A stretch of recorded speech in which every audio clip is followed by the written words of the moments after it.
जोहार गाते को सागुन सेता सानाम गाते को आमगे आमिज बायरी यूट्यूब चैनल पाटा को आपे सानाम को सागुन दारामेद बना और सागुन जोहार आसाई इन गाते को भागी गे मेना पेया तो इन हो भागी गे मेनेया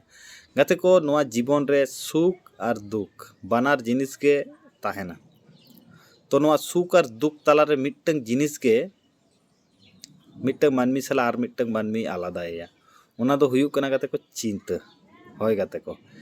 आम नोआ धरतीपुरी रे चेद काम चिंताया चेद काम रिएक्टा नोआ के किंतु मिट्टंग मानमी और मिट्टंग मानमी ठेज खज डिफारेंट या से डिवाइडेड या से आलादाया माने आम जुदी पॉजिटिव एम चिंताया ताहले आमा जीवन रे पॉजिटिव गे हिजुआ जुदी आम नेगेटिव एम चिंताया आम दुख तालारेम चला दुख आम तो इना लई दो से आले लई दो नोआ गे कना नोआ धरतीपुरी रे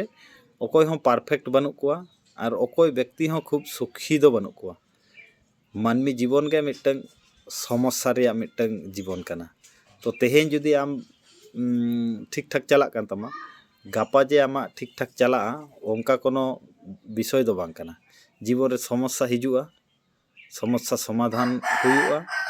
आरोम लहा आरो समस्या हिजुआ आरो समाधान हुयु तमा नोआ पॉजिटिव माइंडसेट जुदी मिट्टंग होड़ा ताहेन ताया ताले उनी दो माने दुख बाय नामा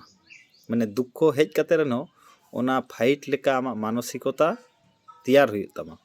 माने बुझे हुयु तमा जे नोआ धरतीपुरी रे जानाम कना माने समस्या तो आमा जीवन रे ताहेन गिया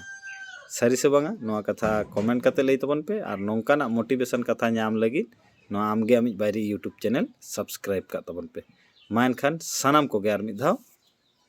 जोहार।